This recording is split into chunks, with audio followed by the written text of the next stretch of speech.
Good morning students. So previous video में मैंने आपको एक्टिविटी 6 एंड 7 समझा दिया था। So today we start with our next activity, that is activity number 8 on the page number 64। In the अभी previous video मैंने आपको poems का पूरा आपको एक्सप्लेन किया था मैंने, after the boom. Okay, so in the poem after the boom by Jerry D Mathes 2, the sleepless father asks about his 13-year-old daughter। यानी कि यहाँ पे क्या बता रहे हैं कि पोएम जो है आफ्टर द बूम, वो यहाँ पे एक स्लीपलेस फादर है, यानी कि एक फादर जो अपनी बेटी के फ्यूचर के बारे में काफ़ी ज़्यादा ही चिंता और काफ़ी टेंशन करते हैं, और वो पूछते हैं अपनी पूछना चाहते हैं अपनी 13-year-old डॉटर से कि वो क्या चाहती है। What keeps her mind occupied as she sleeps under the covers to fall? Where? To what dreams? Does she really have a notion of a far future over half of remembered life away? यानी कि वो उससे पूछना कि उसके दिमाग में चल क्या रहा है, क्या चाहती है, क्या गोल्स है, क्या एम्स है। ओके, उसके ड्रीम्स के बारे में पूछ रहे हैं कि उसके ड्रीम्स क्या है। क्या उसका ड्रीम एक पेंट करना है, क्योंकि उसको स्केचिंग का एंड ड्राइंग का काफ़ी ज़्यादा ही शौक होता है, इंटरेस्ट है उसका। तो वो पूछ रहे कि क्या तुम्हें वो बताना चाहते हैं कि क्या उसको सेम एक आइडिया भी है, एक नोशन आइडिया है उसको कि वो अपना फ्यूचर में क्या करना चाहती है। ठीक है, क्या गोल्स है, क्या एम्स है, वो यहाँ पे क्वेश्चन पूछना चाहते हैं अपनी 13-year-old डॉटर से। The sleepless father has seen his daughter concentrated over pads, drawing and sketching. जो स्लीपलेस फादर हमेशा कंटिन्यूसली वो देखते रहते थे अपनी बेटी को कि वो हमेशा पैड कि जो पैड्स है ना ड्राइंग के, उस पर वो ड्राइंग एंड स्केचिंग करती रहती है, पूरा कॉन्सेंट्रेट होके उसकी डॉटर जो है बेटी वो वही ड्राइंग करती रहती है। But he does not know if this is only a childhood hobby। उनको उसके फादर को ये थोड़ा डाउट था कि क्या इसकी बेटी का ये सिर्फ हॉबी ही है या फिर उसमें उसका कोई गोल है कि मुझे पेंटर बनना है, क्या बनना है। तो उसके फादर को ये डाउट होता है, वही बहुत ज़्यादा सोचते हैं इसके फादर कि मेरी डॉटर का आगे फ्यूचर नहीं, इसका करियर क्या बनेगा, कैसा होगा, क्या करेगी। Okay, imagine that you are the daughter's friend. अभी आपको इमेजिन करना है कि आप इस डॉटर के फ्रेंड हो, and she tells you about her dreams. वो अपने ड्रीम्स के बारे में बता रही है आपको, फ्यूचर के प्लान्स के बारे में बता रही है, उसका क्या जो उसका जुनून क्या है, उसका पैशन क्या है, उसका हॉबी क्या है, वो आपको बता रही है, डिस्कस कर रही है। वो सब चीज़ें जो भी वो सोच रही है, have to describe it here. Okay, describe what she is thinking about as she falls asleep while her father wonders. जब वो सो जाती है तो उसके फादर बहुत ज़्यादा चिंता करते हैं। तो सब चीज़ें आपको यहाँ पे लिखना है कि उसका क्या है, प्लानिंग क्या है, फ्यूचर का गोल क्या है, वो सब यहाँ पे आपको लिखना है। जैसे यहाँ पे मैंने लिखा है, आप अपने वर्ड्स में बना के लिख सकते हो। The girl would either tell her friend to be a successful sports woman who would fetch piles of fame and mountains of money for her। यानी कि एक लड़की है वो अपना वो बताना चाह रही है, अपनी फ्रेंड को डिस्कस करती है, उसके साथ शेयर करती है कि मुझे एक सक्सेसफुल स्पोर्ट्स वूमन बनना है, या जो काफ़ी एक कि जो फेम है, जो पॉपुलैरिटी है, उन सबको तरफ अट्रैक्ट हो सके। ठीक है, और जो भी कि धीरे धीरे करके उसमें जो भी मनी है वो उसमें वो अर्न कर सके। ठीक है, she likes to be a pilot और एन एयर हॉस्टेस और अ जर्नलिस्ट।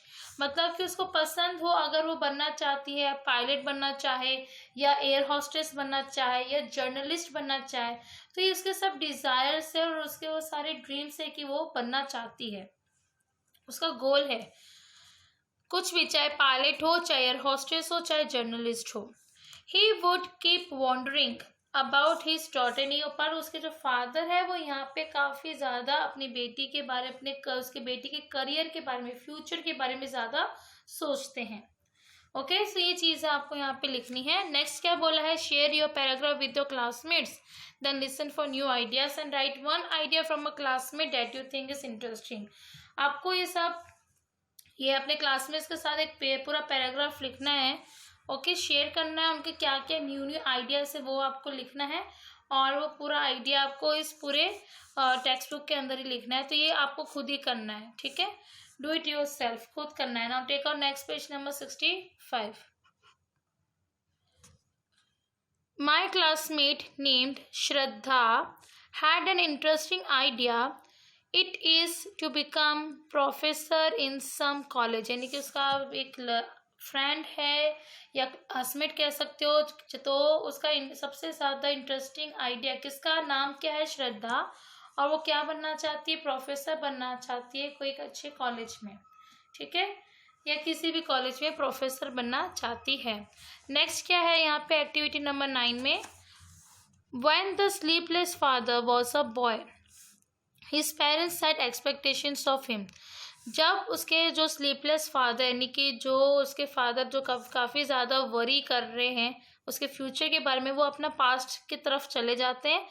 जब वो भी एक लड़के थे और सेम एज के थे, वो उनके पेरेंट्स को काफ़ी ज़्यादा एक्सपेक्टेशंस थी उनकी।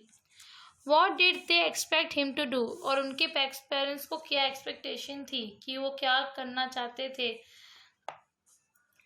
तो to become something that could bring him happiness and peace of mind. वो चाहते थे कि वो एक ऐसा इंसान है, कुछ ऐसा बने ताकि वो उनको माइंड मतलब शांति भी रहे और उनके पीस ऑफ माइंड और हैप्पीनेस दोनों बने रहे, ठीक है। तो ये थी एक्सपेक्टेशन उनके पेरेंट्स की तरफ।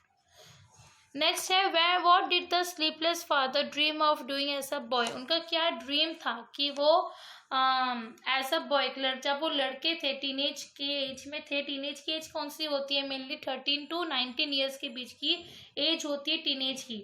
जब वो टीनेजर थे तो उनका क्या ड्रीम था कि वो क्या करे, तो उनका था dreamed of riding a rocket high into the space. उनका ये ड्रीम था कि वो राइड करके उड़ के कहाँ जा सके, रॉकेट में, बिल्कुल ऊपर, बिल्कुल ही अब स्पेस में जाना चाहते थे वो, ठीक है, रॉकेट में राइड करके।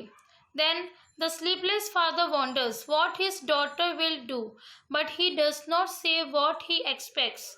Y do you think he does not do this. तो इसका मतलब ये है कि इस जो स्लीपलेस फादर है वो सोचते हैं कि उनकी बेटी को करना क्या मतलब उनकी बेटी क्या करना चाहती है, और वो उस फादर जो है अपनी बेटी को गाइड करना चाहते हैं, प्रोटेक्ट करना चाहते हैं हर एक इनसिक्योरिटीज से जो लाइफ जो है एक मतलब कि उनको जो ये बताना चाह रही है, तो उन सभी चीज़ों से अब फादर अपनी बेटी को प्रोटेक्ट करना चाहते हैं।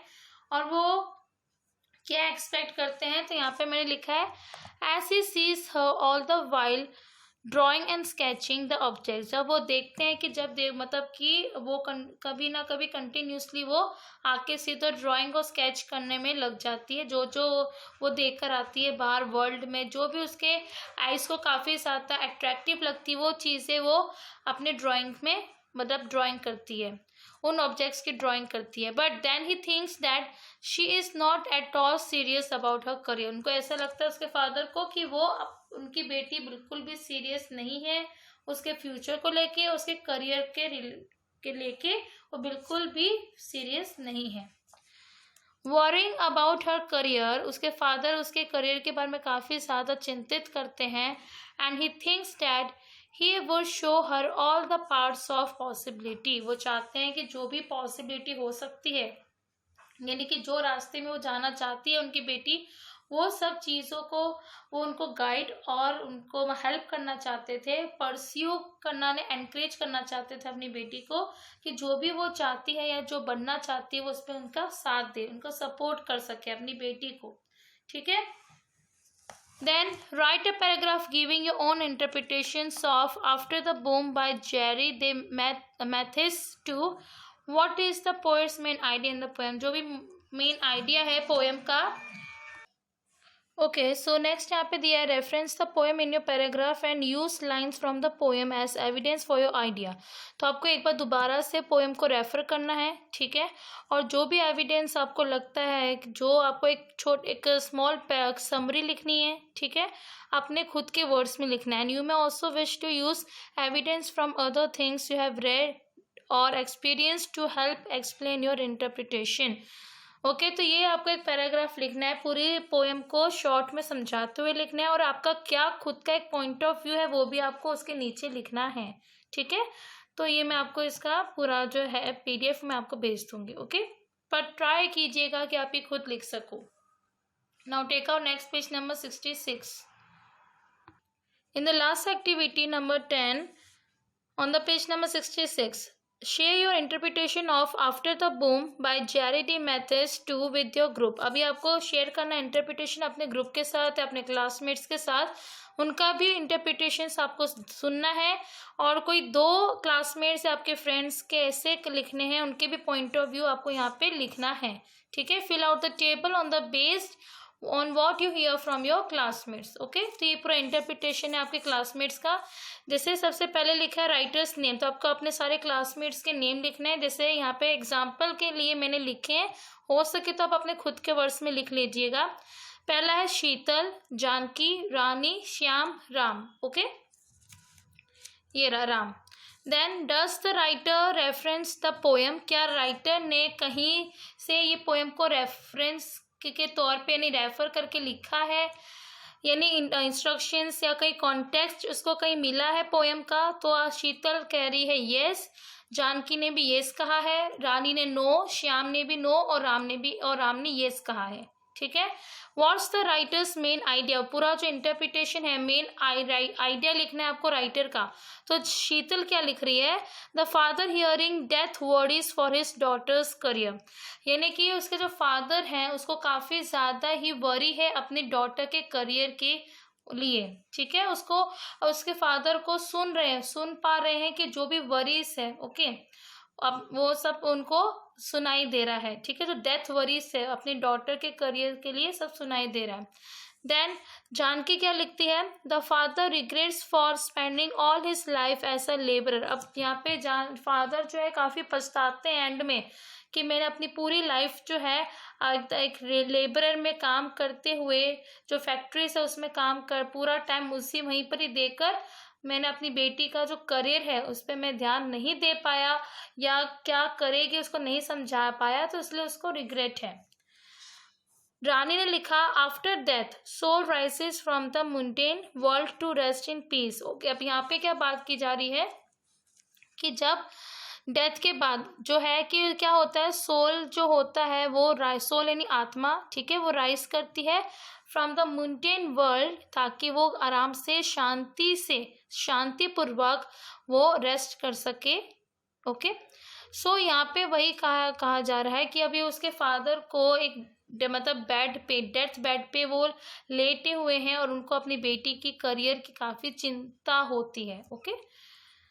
अब श्याम ने लिखा है immaturity of daughter regarding making of future. अब यहाँ पे इमेच्योरिटी लिखा हुआ है श्याम ने कि जो डॉटर की है वो भी इमेच्योरिटी है कि वो अपने करियर को और अपने फ्यूचर को लेकर ज़्यादा सीरियस नहीं है। राम ने लिखा है father's parents did not help him to grow. अब यहाँ पे लिखा है कि ये बताया जा रहा है कि जो फादर्स के जो पेरेंट्स थे डिड नॉट हेल्प, मतलब कि उनको पेरेंट्स का हेल्प नहीं कर पाए, अब उसके मतलब कि फादर को, ठीक है, उसके जो बेटे को उसका हेल्प नहीं कर पाए ताकि वो अपने ड्रीम्स में और अपने डिज़ायर्स जो थे, जो गोल था, एम था, वो उसमें ग्रो कर सके, उसका हेल्प नहीं कर पाए, ठीक है। फादर के जो पेरेंट्स थे वो यहाँ पे बात की जा रही है। नेक्स्ट है what evidence does the writer give for the main idea. अब यहाँ पे क्या राइटर ने मेन आइडिया जो है, ठीक है, वो कहाँ से एविडेंस से उनको ये लिखा गया है, तो यहाँ पे मेन टाइटल ही है, ये फोकस किस पे किया हुआ है, स्लीपलेस फादर, उनके पॉइंट ऑफ व्यू से पूरा पोएम लिखा गया, तो यहाँ पे वही आएगा एविडेंस जो शीतल ने लिखा है। देन नेक्स्ट आप लिख सकते हो कि लाइन्स ऑफ द पोएम की जो मेन लाइन्स क्या है कि उसके फादर ने पूरी लाइफ जो है एक फैक्ट्री, रॉक क्रशिंग फैक्ट्री में लेबर की तरह काम करते हुए पूरा का पूरा टाइम स्पेंड कर दिया उसी में, ठीक है। देन रानी ने यहाँ पे क्या लिखा है कि स्लीप इन वेटलेस नाइट्स, ये भी एक एविडेंस है जिससे जो राइटर का मेन आइडिया हमें पता चलता है, ठीक है, ताकि वो टेंशन फ्री होके सो सके या मर सके, ओके। जब उन्होंने देखा कि उनकी बेटी अभी फुल्ली एक प्रीपेड है, इंडिपेंडेंट है, उसके बाद देन है Shyam concentrated over pads drawing and sketching. Main focus यहाँ पे अलग अलग लिखना है आपको, ओके, एविडेंस लिखना है जो पोएम में सबसे ज्यादा मेन फोकस किया गया था। जैसे कॉन्सेंस की उनकी जो डॉटर है, द फादर की जो डॉटर है, वो पूरा कॉन्सेंट्रेट किस पे कर रही है, over the pads drawing and sketching. पूरा फोकस उसका पेंटिंग में ही था, ड्राइंग में है, ठीक है। देन नेक्स्ट यहाँ पे है लाइन्स ऑफ द पोएम में है कि can't tell her what to do, मतलब वो बता नहीं पा रहे हैं या शो नहीं कर पा रहे उसके फादर कि किस तरीके से मैं अपनी बेटी को बता सकूं या मैं उसको प्रोटेक्ट कर सकूं कि उसको क्या करना चाहिए अपने लाइफ में, अपने फ्यूचर के लिए। Then what is the source of the evidence, तो यहाँ पे मेन सोर्स क्या है एविडेंस का, तो आप लिख सकते हो शीतल ने पोएम लिखा है, देन पोएम है, then you can say spiritual belief भी है, ठीक है, कि होता ही है कि पेरेंट्स को एक्सपेक्टेशंस होती ही होती है अपने बच्चों के तरफ, okay. So that will be a spiritual belief also, कि मेरे मरने, मतलब बोलते ना एक टेंशन फ्री होके जो है एक फादर मरना चाहते हैं, मर्स मतलब कि एक बार उन्होंने देखा कि उनकी जो डॉटर है, उनके जो बच्चे हैं वो फुल्ली एक मतलब कि करियर में बिल्ड कर रहे हैं, एक अच्छा एक करियर चूज कर लेंगे, तो एक पेरेंट्स को रिलीफ लगता है कि अब वो शांतिपूर्वक या टेंशन फ्री होके मर सकते हैं। So that will be you can call spiritual belief. Then knowledge of children's interest, आपको अपने सबसे पहले तो पेरेंट्स को अपने चिल्ड्रन का कहाँ इंटरेस्ट है, कहाँ वो क्या करना चाहते हैं, क्या गोल है, क्या एम है, उसकी पूरी नॉलेज एक पेरेंट्स को होनी चाहिए।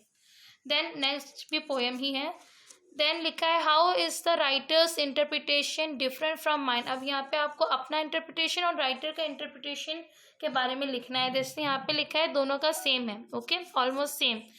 देन नेक्स्ट है जानकी ने लिखा है कि writer has focused only on a part of the poem. Writer ने मेन फोकस किस पे किया है, सिर्फ जो पार्ट है पोएम का, ठीक है, उसी पे ज्यादातर फोकस किया है।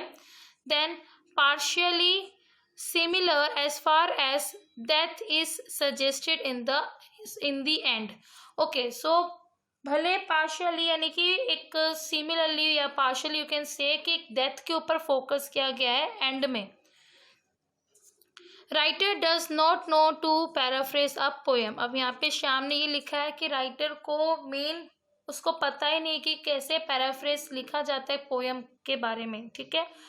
सो नेक्स्ट यहाँ पे लिखा है लास्ट में पार्शियल इंटरप्रिटेशन, ओके, यानी कि ये जो पोएट है उसने अपने तरीके से अपना जो पॉइंट ऑफ व्यू है वो रखकर और मेन फोकस उस पे इंटरप्रिटेशन पे ज़्यादा किया हुआ है, okay. So this is the activity number 10, okay. अगर हो सके तो मैं आपको एक एक्टिविटी 9 जो है वो मैं आपको बता देती हूँ कि किस तरीके से लिखना है, तो आपको एक आइडिया हो जाएगा। So the poem After the Boom by Jerry D. Mathis too belongs to the category of modern poetry. Okay, आपको दिख रहा है? The poem does not follow meters. It tells about the worry of a father for his teenage daughter. तो आप ऐसा लिख सकते हो कि मेन फोकस किस पे किया गया है, पोएम किसके बारे में बता रहा है कि जो वरी है, चिंता है जो पिता को एक अपनी बेटी की तरफ, उसके करियर की तरफ, ठीक है। The father is on the death bed and is restless. उसके फादर किस पे है, अभी एक डेथ बेड पे जो बिल्कुल रेस्टलेस है और अपनी बेटी and thinking about his daughter's career.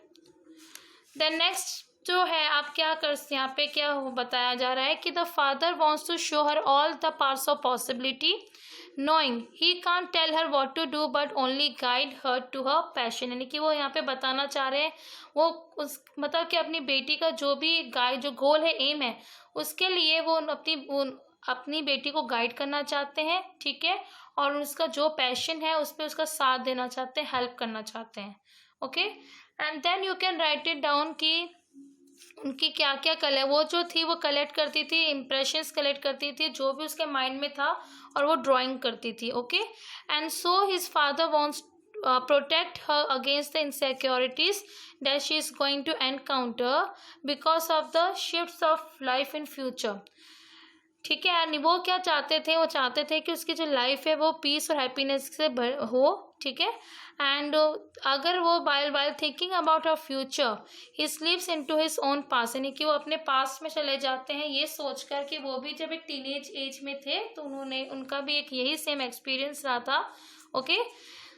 और वही सब चीज़ें जो रिकॉलिंग चीज़ें हैं वो सब चीज़ें आपको यहाँ पे लिखनी हैं। ओके, एंड सो लास्ट में आप ये भी लिख सकते हो कि आप इसमें क्या डीपर मीनिंग कंक्लूड करते हो कि father on his death bed is greatly worried about his daughter's future and feel helpless in helping her out. So last stanza में आप ये लिख सकते हो कि he seems losing hold on his life. ठीक है, अब मतलब उनका कोई होल्ड नहीं, मतलब वो उसको पकड़ के रख ही नहीं पा रहे हैं। Okay, and he is near to death and perceives his life coming to an end. So his soul moving up towards the void means emptiness। okay, breaking the sound barrier, जो भी obstacles उन सबको तोड़ के वो चाहते थे कि living beneath the blue earth beyond the force of gravity, यानी कि वो एकदम दूर एक अर्थ से जो फोर्स है ओके ग्रेविटी, उनसे सबसे दूर वो जाना चाहते थे, जहाँ पे कोई चिंता ना हो, कोई वरी ना हो, कोई स्ट्रेस ना हो। And he would leave behind, सारे के सारे चिंता को पीछे छोड़ के उनकी और पेरेंट्स के एक्सपेक्टेशंस जो थी उनकी तरफ, और एंड स्लीप यानी डाई इन वेटलेस मीन्स टेंशनलेस नाइट्स, और वो हमेशा मतलब बिना टेंशन करे टेंशनलेस नाइट्स जीना या सोना चाहते थे या मरना चाहते थे। Okay, so this is the way you can write it down in activity number 9 में जो पैराग्राफ बोला गया था ना आपको, सी मैं आपको दिखाती हूँ। पेज नंबर 65 में ये पैराग्राफ बोला गया है ना, वो पैराग्राफ के बारे में ये चीज़ें आप लिख सकते हो। तो उसका आइडिया मैंने आपको बता दिया कि किस तरीके से लिखना है। ठीक है, आप ये नोटबुक में लिख सकते हो या टेक्स्ट बुक है तो टेक्स्ट बुक में लिख सकते हो। ओके, सो ये था, इस तरीके से आपका चैप्टर नंबर 5 का एक्सप्लेनेशन यहीं पर कंप्लीट होता है। कोई भी डाउट है आप मुझसे पर्सनली पूछ सकते हो। Till then bye, take care and have a nice day.